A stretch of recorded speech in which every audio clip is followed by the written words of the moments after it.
안녕하세요. 진실의 힘 임팩TV입니다. 24일자 뉴욕타임즈 메인 페이지에는 10만 명의 이름이 올라왔는데요. 모두 이번 코로나 사태로 목숨을 잃은 사람들이라고 해요.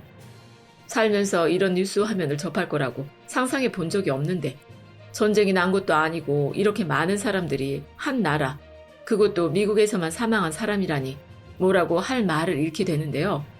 스크롤을 내려도 끝나지 않는 이름들을 보면서 앞으로 얼마나 더 많은 생명을 잃어야 끝이 날지 참 안타깝고 무서운 기분이에요. 보이지 않는 적을 상대하는 심정이랄까요. 적군의 수도 헤아릴 수가 없으니 도대체 언제 어떻게 끝이 날지 짐작할 수도 없네요. 그런데 같은 날 다른 뉴스에서는 트럼프는 골프를 쳤다고 떡하니 나오네요. 트럼프가 아무리 골프 광이라도 지금 본국의 사망자만 10만 명이라는데 그 나라 대통령이라는 사람이 골프를 치러 갔다니 정서적으로 이해가 되질 않네요. 아무리 개인의 사생활을 존중하는 서양이라지만 지금 상황에 저러고 다니는 게 당연한 행동은 아니잖아요. 그러니까 트럼프 본인도 오바마가 에볼라 사태 때 골프 친 거 비난을 한 것 아닌가요? 사생활 얘기가 나오니 강경화 장관이 지난 14일 독일 공영방송과 인터뷰를 한 내용이 생각나는데요. 이번 사태를 겪으면서 강경화 장관은 외국의 유수 방송사들과 인터뷰를 했지요. 국내 언론들이 가짜뉴스와 정부 깎아내리기를 하고 있을 때 외국 언론들이 우리 정부의 대처를 칭송하고 사실 확인하는 보도를 해서 우리 정론지가 외국 언론사다라는 말이 나올 정도였지만 이번 인터뷰는 제가 좀 짚고 넘어가야 할 것 같아서 자세히 얘기를 드리고 싶네요. 선진국들이 우리를 인정했어. 이러면서 국뽕에 취할 일만은 아니잖아요. 게다가 강경화 장관이 대답을 하는 도중 앵커가 자꾸 말을 끊어 다시 질문을 하는 걸 보고 마음이 상한 부분도 있고요. 안 그래도 바쁜 분을 코로나 얘기로 불러다 놓고 북한 관련 얘기를 반 이상이나 하면서 인터뷰의 본질을 흐린 것도 프로답지 못하다는 생각이 들고요. 독일의 조중동인가 하는 생각이 절로 들더라고요. 이태원에서 시작된 집단 감염에 대해서 얘기를 꺼내면서 인권단체들이 감염자와 접촉했던 동성애자들의 신상 정보가 강제 노출될 가능성, 그러니까 아우팅을 당할 가능성에 대해서 우려하고 있다. 이런 질문을 하거든요. 사실 이건 갑작스럽게 나온 질문이 아니죠. 작정을 하고 물어본 건데요. 초기에 우리나라에서 감염이 확산됐을 때는 크게 관심이 없던 서구권에서 이탈리아를 시작으로 유럽 쪽으로 번지기 시작하니까 굉장한 관심을 보였잖아요. 한편으로는 니네 어떻게 그렇게 잘 막았어? 우리도 좀 배우자 하면서 긍정적인 반응을 보이기도 했지만 또 한편으로는 아시아는 개인 인권이나 사생활에 대한 개념이 없어서 그렇게 잘 막을 수 있었던 것 아니냐? 이렇게 얘기를 하기도 했었잖아요. 그런 관점이 고스란히 묻어나는 질문인 거죠. 얘네 봐라, 터질 게 터졌네. 확진자 동선 추적하다 보면 당연히 개인정보가 드러날 수밖에 없는데 이 문제 어떡할 거니? 이렇게 말이죠. 여기서 강경화 장관이 굉장히 잘 대답을 했어요. 사생활은 매우 중요한 인권이지만 절대적인 권리는 아니다. 한국은 사생활이 어떤 경우에 제한될 수 있는지 명확하게 규정하는 탄탄한 법률 체계를 갖추고 있다. 그러니까 국가에서 강제로 국민들의 사생활을 침해하는 게 아니라 국가와 국민들이 동의하는 법률적 체계 안에서 잘 조율이 되고 있다. 우리는 이런 경우에 대비해서 사회적 합의가 다 돼 있어. 이렇게 대답을 한 거예요. 서구권에서 개인의 사생활을 과도하게 침해하는 거다. 아니다. 병을 막으려면 어쩔 수 없이 그 정도는 감수해야 한다 하면서 사회적 갈등을 겪고 있지만 우리는 그 단계를 이미 뛰어넘어서 법률적 시스템으로까지 만들어 놨다는 걸 은연중에 과시한 거죠. 그 대답을 듣고 앵커가 다시 이렇게 질문을 하는데요. 일부 SNS 사용자들은 게이바와 클럽 영상을 올리고 팔로워들을 대상으로 이런 혐오스러운 상황을 종식시키자며 모금 활동을 하고 있습니다. 용납될 수 있는 건가요? 이 질문을 보니까 지금 서양 사람들이 가지고 있는 감정이 어떤지 딱 느낌이 오는데요.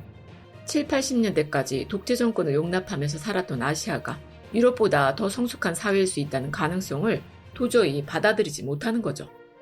아시아는 독재를 정당화하는 문화권이고 그래서 개인의 인권은 별로 중요하지 않고 그렇기 때문에 대대적으로 개인정보를 뿌려가면서 병이 확산되는 걸 막을 수 있었지 않느냐 이렇게 추측을 하고 있는 것 같아요.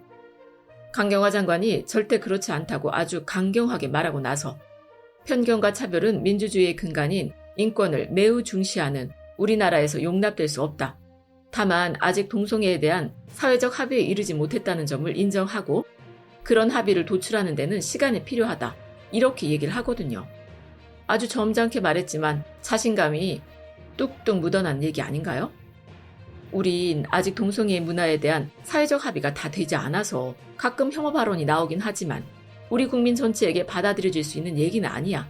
시간을 두고 사회적 합의를 이룬다면 우린 충분히 해결할 수 있어. 이렇게 말이죠. 근데 유럽은 어떤가요? 인권하고 부르짖으면서도 인종차별이 판치는 곳이잖아요.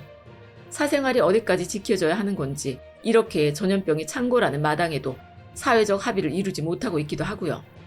우리는 이미 많은 부분에서 사회적 합의를 도출하고 실제로 적용해서 긍정적인 효과를 내고 있다. 너희는 어떠니? 니네가 갈 길이 더 먼 것 아니니? 이렇게 시원하게 대답을 해준 거죠. 저는 인터뷰를 보면서 우린 대한민국이야. 개인정보 운운하는 수준을 정신적으로나 현실적으로 뛰어넘었다고. 너네도 디지털화를 해. 이렇게 말해주고 싶더라고요. 24일에 질본에서 내놓은 보도 자료를 보면요. 24일 0시 기준으로 확진자가 11만 190명, 전날보다 25명이 더 늘어났는데요. 서울이랑 경기 지역 그래프가 다시 오른쪽 위로 꺾이면서 기울기가 가파라지고 있는 모양을 보여주고 있어요. 서울 경기 지역에 인구 2,300만이 밀집해 있다 보니까 지금 정말 조심해야 할 때인 거죠.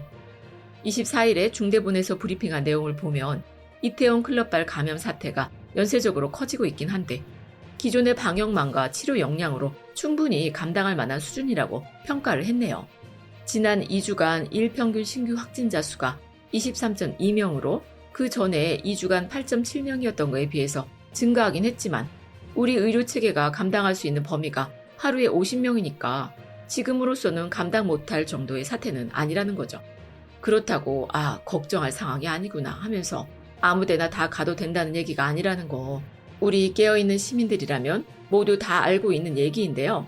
지금 무직이라고 속여서 감염자 추적을 늦춰지게 만든 인천 학원 강사 때문에 감염된 사람들이 50명인데 이게 6차 감염까지 퍼져버렸다는 거예요. 감염된 지역도 넓어져서 24일 확진 판정을 받은 사람은 중랑구에 살고 있는 사람인데 돌잔치에 갔다가 감염된 확진자의 남편이라는 겁니다.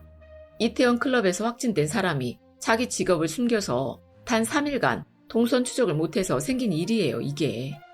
클럽이랑은 전혀 상관없는 50대 남성이 돌잔치에 다녀온 아내에게 병이 없는 일이 생긴 거죠. 그 학원 강사 거짓말 때문에요. 지금 또 그런 거짓말이 나오는 게 아닌가 싶은 일도 있는데요. 24일에 확진된 교회 목사가 자꾸 진술이 오락가락 한다는 거예요. 더 이해가 안 가는 건 이 목사가 20일부터 증상이 있었는데도 그 사이에 상주까지 전도 활동을 다녀왔다는 거죠. 역학조사를 할 때는 그동안 교회 문도 안 열어주고 주로 집에만 있었다. 이렇게 얘기를 했는데 진술이 하도 오락가락해서 알아봤더니 상주에까지 다녀온 사실이 밝혀진 거죠. 심지어 자기네 종교 시설도 문을 열어주지 않아서 방역 소독도 못하고 있다는 것 아닙니까? 아니 도둑질하다가 병에 옮은 것도 아니고 전도하려고 상주에 갔으면 갔다고 말을 해야 거기 모였던 사람들이 하루라도 빨리 검사를 받고 치료를 할 거 아니에요. 왜 거짓말을 하는 거예요? 정말 이해할 수 없는 일이지만 지금 감염되고 나서도 동선을 숨기는 사람들이 늘어나고 있고 자기 동선이나 접촉자가 알려지는 걸 꺼려하는 분위기가 확실히 나타나고 있는데 이게 방역 활동에는 정말 도움이 안 되는 거거든요. 그래서 정부에서 생각해낸 방법이 QR코드를 등록하는 건데요.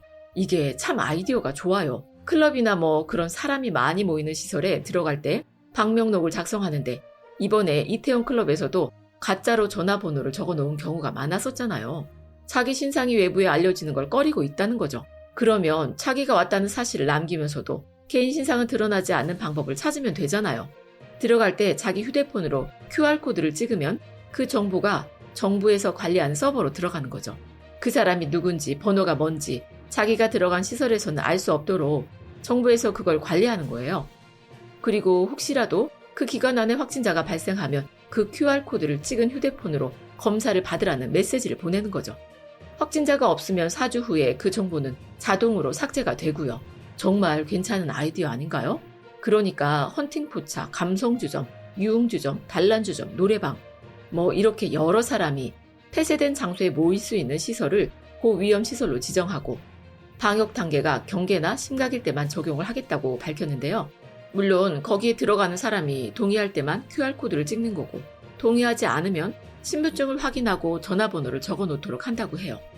대신 이때 명부를 작성하지 않거나 제대로 된 정보를 적어놓지 않은 이용자한테는 벌금 300만 원 이하가 부과될 수 있다고 하니까 당연히 제대로 정보를 적어놔야겠죠.